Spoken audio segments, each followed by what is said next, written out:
Shalom saudara, selamat malam. Mari kita berdoa. Tuhan, kami berterima kasih karena Engkau Tuhan yang menyelamatkan kami. Engkau Tuhan yang memberi jalan kehidupan kepada kami. Kami bersyukur bahkan Engkau memberikan Taurat-Mu, hukum-hukum-Mu yang menuntun kami hidup di dalam kebenaran ilahi. Dan kami sungguh bersyukur kalau Engkau juga memberikan keselamatan dalam diri Yesus Kristus. Bahkan Engkau mengadopsi kami sebagai anak dan Engkau memeteraikan kami dengan kuasa Roh Kudus-Mu sehingga kami boleh menjadi orang-orang yang dibenarkan. Bahkan kami menjadi keturunan Abraham secara iman. Engkau juga memberikan kami kehidupan yang baru. Tuhan, terima kasih. Biarlah melalui pembacaan dan perenungan firman pada malam hari ini, kami kembali dikuatkan dan terus kehidupan kami didorong ada dalam jalan kehidupan. Di dalam nama Tuhan Yesus kami berdoa. Amin. Iya, saudara-saudara, kita bersyukur karena kita kembali bersama-sama bersekutu, membaca dan merenungkan firman Tuhan. Saudara, kalau kita kembali mengingat khotbah minggu yang lalu, saudara ya, bagaimana kita Tuhan memberikan jalan kehidupan. Jalan yang seharusnya kita lewati agar kita betul-betul mendapatkan kedamaian yang sesungguhnya, saudara. Saudara, pendahuluan dari kitab Keluaran, kalau kita tarik jangka lebih awal, maka kembali kita ingat bahwa masalah utama adalah sejak kejatuhan manusia dalam dosa. Pemberontakan manusia terhadap Allah, dosa yang kemudian terus mencengkeram, bahkan dosa itu yang membuat manusia mencari jalannya sendiri. Saudara-saudara, kalau kita memikirkan Adam seolah-olah itu jauh dari kita, itu kan cerita dulu. Tetapi sesungguhnya Adam adalah perwakilan saya dan saudara. Dan saat ini pun kita pun tidak jauh bedanya seperti Adam, yang kita mencari jalan kehidupan kita sendiri.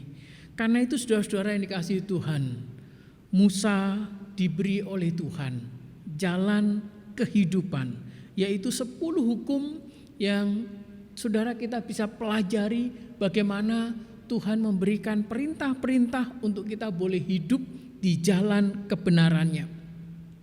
Dan kita ingat kisah waktu pertama kali bangsa Israel ini menerima 10 hukum ini. Saudara, kemarin saya berusaha menggambarkan bagaimana suara Tuhan,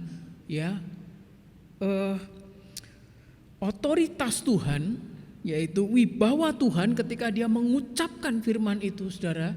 Itu satu kekuatan, bukan sekedar Tuhan mengucapkan perintah, tetapi Tuhan itu memberikan satu dorongan agar manusia itu melakukan. Dan semua orang itu pasti melakukan kalau mendengar perintah. Saya kembali beri ilustrasi secara singkat. Kalau saudara, ini ilustrasinya negatif gitu ya. Kalau saudara diancam pistol, saudara disuruh, ayo kamu pergi, belikan saya roti, kalau enggak saya tembak kamu. Saudara berangkat enggak? Atau saudara ngomong, ya udah tembak aja begitu. Saudara kadang tidak ada pilihan untuk kita, ya terpaksa aku harus beli begitu, karena saya diancam pistol. Itu contoh yang negatif, saudara ya. Tapi yang ingin saya tegaskan bahwa ketika Tuhan memberikan perintah, akulah Tuhan Allahmu yang membawa engkau keluar dari Mesir. Akulah Tuhan yang menyelamatkan engkau.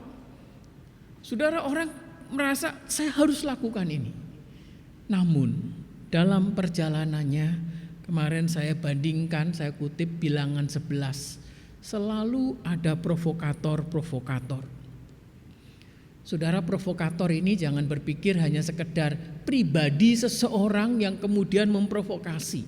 Memang wujudnya demikian, saudara. Tetapi saya ingin katakan provokator itu bukan sekedar sekelompok orang yang bahkan dengan kata yang cukup kasar bahwa ini orang-orang yang asing atau orang-orang yang bajingan ini, ya. Itu orang-orang yang terus memprovokasi supaya terus memberontak kepada Tuhan. Tapi saya ingin katakan bahwa pemberontakan itu sesungguhnya bukan hanya pada orang lain, tapi sesungguhnya ada dalam daging kita, dalam diri kita. Keinginan daging kita, kemauan kita itu juga pemberontak-pemberontak yang tidak mau mengikuti kehendak Allah. Jadi provokator bukan sekedar orang dari luar, tetapi kehidupan daging ini. Karena itu saudara, kalau kita melihat bahwa sesungguhnya pengaruh orang berdosa bukan hanya dari luar, tetapi dalam diri. Lalu pertanyaannya, bisa gak kita melepaskan ini semua? Israel gagal, Abraham gagal, ya. Israel gagal. Kalau kita melihat kehidupan mulai dari dikeluarkan dari Mesir sampai masuk ke tanah perjanjian, kegagalan bangsa Israel sampai keturunan yang keluar atau orang yang dikeluarkan ini enggak sampai ke Mesir. Jadi yang masuk ke Israel itu adalah keturunannya. Lalu apakah orang-orang atau keturunan yang masuk ke tanah Israel itu juga kemudian menjadi umat yang setia? Kalau kita membaca Alkitab, kita tahu sejarahnya. Jatuh bangun bangsa Israel. Dan bahkan Musa sampai berkata, engkau nanti akan, kalau engkau enggak setia, engkau akan dihukum dan engkau ada dalam pembuangan, dalam penawanan. Saudara, Musa tahu karakter orang Israel. Karena itu sampai nanti kalau kamu di pembuangan, ingat Tuhan masih ingat engkau. Bukankah ceritanya kita tahu kemudian dibuang bangsa Israel berteriak Tuhan tolong. Lalu dijajah lagi oleh bangsa asing, berteriak lagi. Dengan kata lain, dosa itu begitu mengerikan yang terus menghancurkan umat pilihan. Itu juga terjadi dalam diri saya dan saudara. Kedagingan kita, nafsu kita itu sudah membelenggu kita. Karena itu saudara, saya ingin melanjutkan di dalam Roma pasal 8 ayat 1 sampai ayat yang ke-11. Namun sebelumnya saya ingin kasih pendahuluan. Karena Roma 8 ayat 1 dikatakan demikian, ya. Demikianlah sekarang tidak ada penghukuman bagi mereka yang ada di dalam Yesus. Saudara, ini pendahuluannya, ya. Kalau kita membaca pasal 7 supaya kita tahu saudara, ya, kok tiba-tiba pasal 8 itu berkata tidak ada penghukuman bagi orang yang ada di dalam Kristus Yesus. Ini suatu kabar sukacita saudara, ya. Tapi saya ingin mengajak saudara membaca di dalam Roma pasal 7, ya, ayat 13 saya baca, ya. Jika demikian, adakah yang baik itu menjadi kematian bagiku? Ini tentang hukum Taurat. Sekali-kali tidak, tetapi supaya nyata bahwa ia adalah dosa, maka dosa mempergunakan yang baik untuk mendatangkan kematian bagiku, supaya oleh perintah itu dosa lebih nyata lagi keadaannya sebagai dosa. Sebab kita tahu bahwa hukum Taurat adalah rohani, tetapi aku bersifat daging, terjual di bawah kuasa dosa. Ayat 22 mengatakan demikian, ya. Sebab di dalam batinku aku suka akan hukum Allah, tetapi di dalam anggota-anggota tubuhku aku melihat hukum lain yang berjuang melawan hukum akal budiku dan membuat aku menjadi tawanan hukum dosa yang ada di dalam anggota-anggota tubuhku. Aku manusia celaka, siapakah yang akan melepaskan aku dari tubuh maut ini?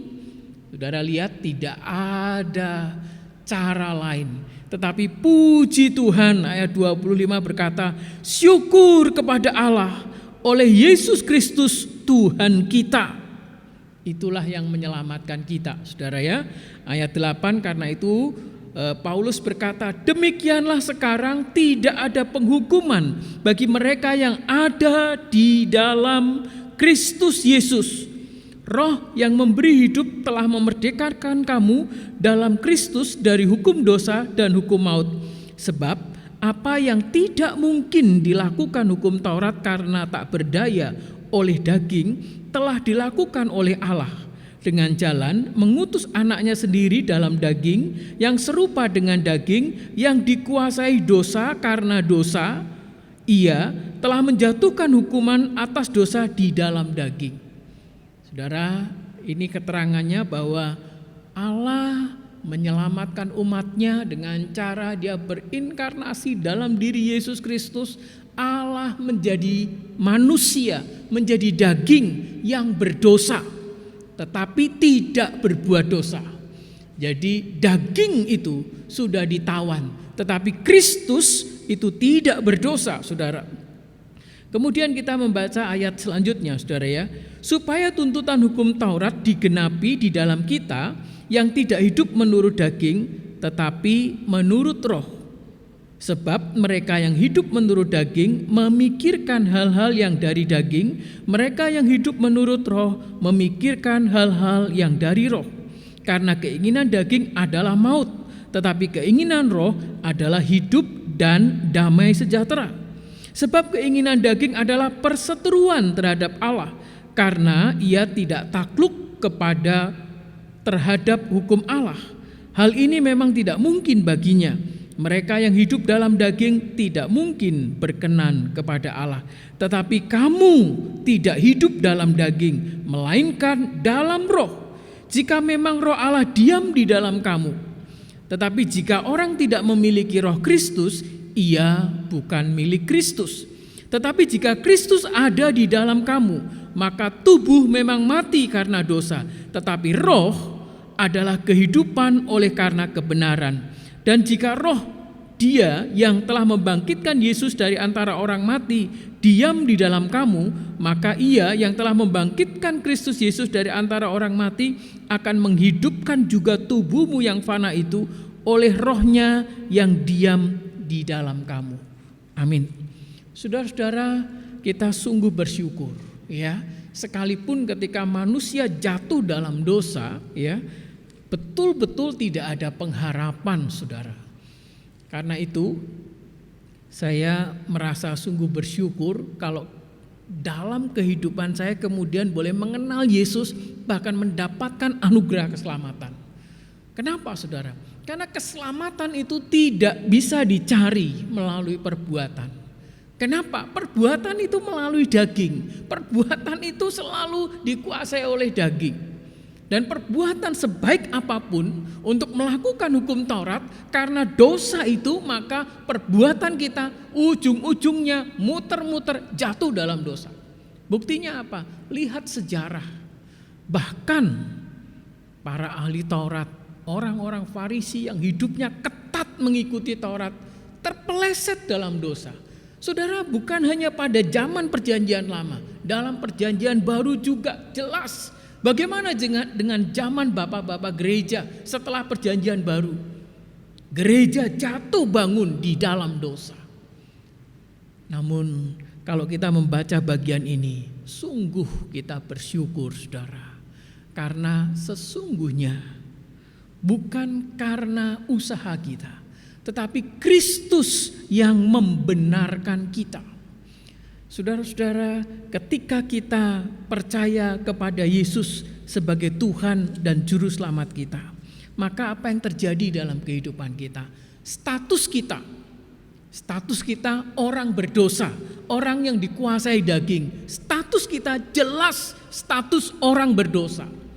Tetapi ketika engkau percaya kepada Yesus sebagai Tuhan dan Juru Selamat, maka statusmu dibaharui. Engkau bukan saja orang berdosa, tetapi engkau orang berdosa yang dibenarkan. Bedanya di sana, saudara.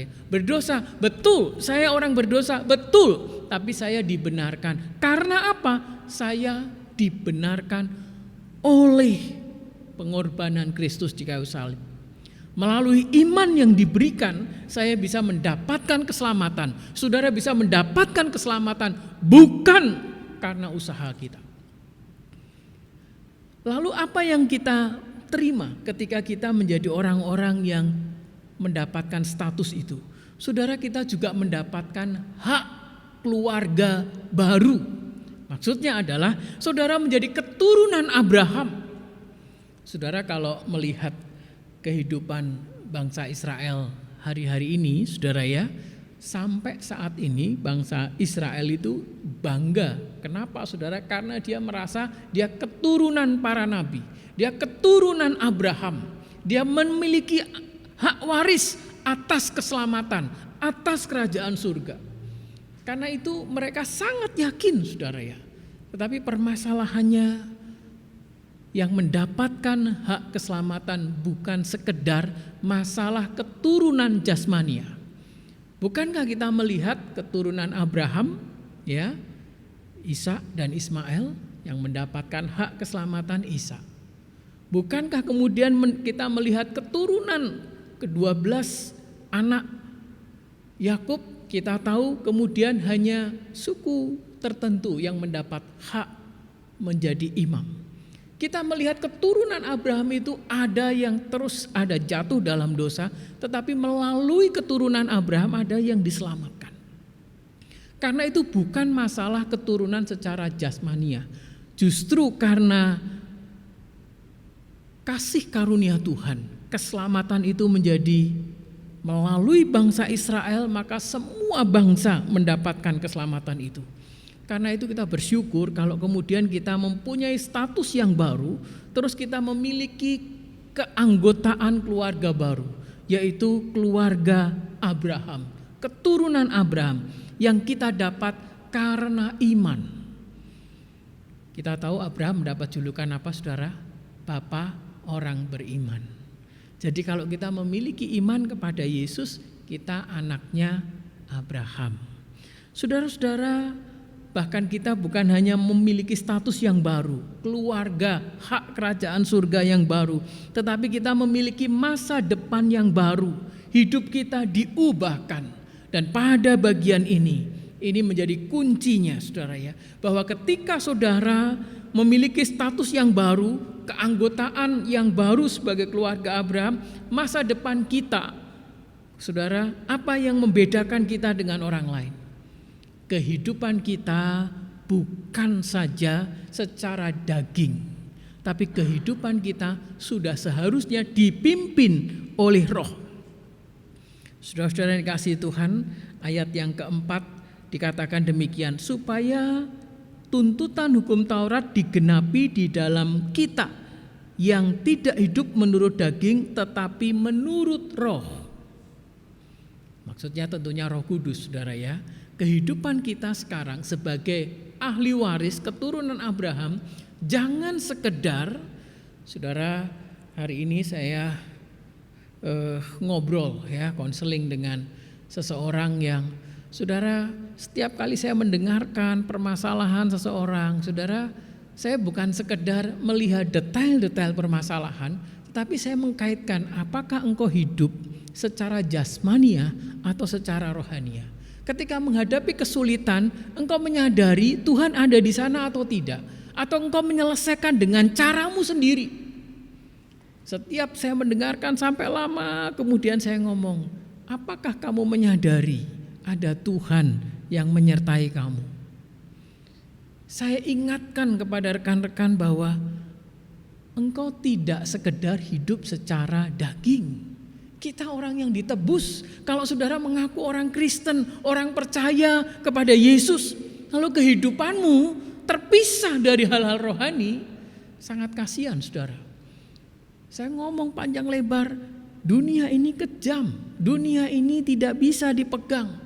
Ya, dia bercerita panjang lebar, saya sudah melamar pekerjaan, kemudian diterima oleh HRD-nya, diterima oleh bosnya, suruh kerja, baru 1 minggu kerja, ternyata diberitahu tidak diterima. Kemudian tempat kerja yang baru dikatakan oke, padahal di tempat kerja yang lama sudah keluar, ternyata tidak bisa di tempat yang baru. Dia kecewa berat, dia sedih dan mengalami kesulitan. Namun saya berkata, oke, kalau itu kesalahan kamu, kamu harus ngoreksi dan minta maaf. Tetapi kalau itu kesalahan orang lain, inilah kesempatannya bahwa kamu sebagai orang beriman datang kepada Tuhan, sujud berdoa, bawa permasalahanmu di hadapan Tuhan. Kalau memang Tuhan mengizinkan kau harus menderita, jalani itu dengan rasa syukur. Kalau Tuhan membuka jalan, lihatlah kehidupan ini bukan sekedar masalah jasmania. Karena itu jelas sekali bahwa kita seharusnya hidup menurut roh. Ayat yang kelima dikatakan, sebab mereka yang hidup menurut daging, apa saudara? Memikirkan hal-hal yang dari daging. Ya. Kalau di sini dikatakan kalau orang yang hidupnya itu dari daging, ya memikirkan hal-hal daging gitu ya. Terus kita ngomong, ya saya ini kan masih daging Pak, jadi saya selalu hidupnya yang mikirin masalah makan, minum, keuntungan. Oke saudara, tapi ingat engkau sudah ditebus, engkau memiliki status orang yang dibenarkan, engkau menjadi anak-anak keturunan Abraham. Engkau bukan sekedar ngurusin masalah perut, masalah kedagingan. Ingat, ketika engkau mengalami apapun, ingatlah bahwa Tuhan ada. Karena itu ketika ada pergumulankah, permasalahan-permasalahankah, saudara, kalau orientasinya hanya sekedar masalah di dunia ini, masalah kedagingan, ya minta maaf saudara, apa jangan-jangan kita bukan orang yang mendapat keselamatan begitu saudara ya. Saya berharap tidak demikian. Tapi saudara, kalau saudara mengalami hal yang mungkin ini menjadi hal yang tidak nyaman, ingat bahwa kita ini orang yang sudah diselamatkan. Kita tidak perlu sampai stres mikirin kenapa saya dikeluarkan, kenapa saya mendapat perlakuan tidak adil, kenapa peristiwa ini, peristiwa itu. Cobalah pikirkan dari sisi ilahi. Alkitab berkata dengan jelas, sebab mereka yang hidup menurut daging memikirkan hal yang dari daging, mereka yang hidup menurut roh memikirkan hal-hal yang dari roh. Apa saudara? Saudara, bukankah kita paham kehidupan kita ini ada dua sisi, satu jasmania, satu rohania. Kalau kita mati secara jasmania, kita punya roh. Yang seringkali kita lupakan dalam kehidupan ini, kita memikirkan terus hal-hal jasmania. Kita lupa bahwa kita memiliki unsur yang penting dalam kehidupan kita, yaitu rohania. Saudara-saudara yang dikasihi Tuhan, Tuhan sudah mati di kayu salib, menebus saudara, diangkat saudara statusnya menjadi orang-orang pilihan. Saudara mempunyai hak waris kerajaan surga. Lalu kalau kita menyia-nyiakan ini semua, saudara, sebenarnya kalau kita membaca bagian ini saudara ya, maka kita akan semakin paham. Sesungguhnya kalau orang yang hidupnya sudah diselamatkan, ditebus, dia tidak mungkin menentang Allah. Tidak mungkin dia hanya terus hidupnya terus-menerus dikuasai daging, tidak saudara. Tapi dia akan memikirkan hal-hal rohani. Saya lompat ayat yang ke-13 saudara ya. Di sini dikatakan, sebab jika kamu hidup menurut daging, kamu akan mati. Tetapi jika oleh roh kamu mematikan perbuatan-perbuatan tubuhmu, kamu akan hidup. Semua orang yang dipimpin roh Allah adalah anak Allah. Saya garis bawahi kata mematikan ya. Sebab jika kamu hidup menurut daging, kamu akan mati. Tetapi jikalau oleh roh kamu mematikan perbuatan daging. Disinilah saya mengajak saudara sebagai orang-orang yang sudah mendapatkan keselamatan. Tugas kita ya, kalau kita masih hidup dalam dua dimensi antara rohani dan daging, maka tugas kita mematikan keinginan daging. Keinginan roh, kehidupan yang damai sejahtera. Enggak dikuasai kebencian, enggak dikuasai kedengkian, enggak dikuasai hal-hal yang terus-menerus berkutat masalah-masalah kedagingan. Tapi mulai kita berpikir, memaksa diri, kalau kita kemudian karena perbuatan orang lain kemudian kita kesal. Coba kita pikirkan, apa sih maksud Tuhan? Atau jangan-jangan peristiwa ini memproses supaya saya lebih sabar. Kalau kita kemudian dirugikan oleh orang lain, kenapa sih kita bisa koreksi? Apa karena saya kurang mempedulikan orang lain? Atau karena kita diajar untuk mengingat orang lain? Saudara yang dikasihi Tuhan, Alkitab dengan jelas menuntun kita untuk hidup di jalan Tuhan.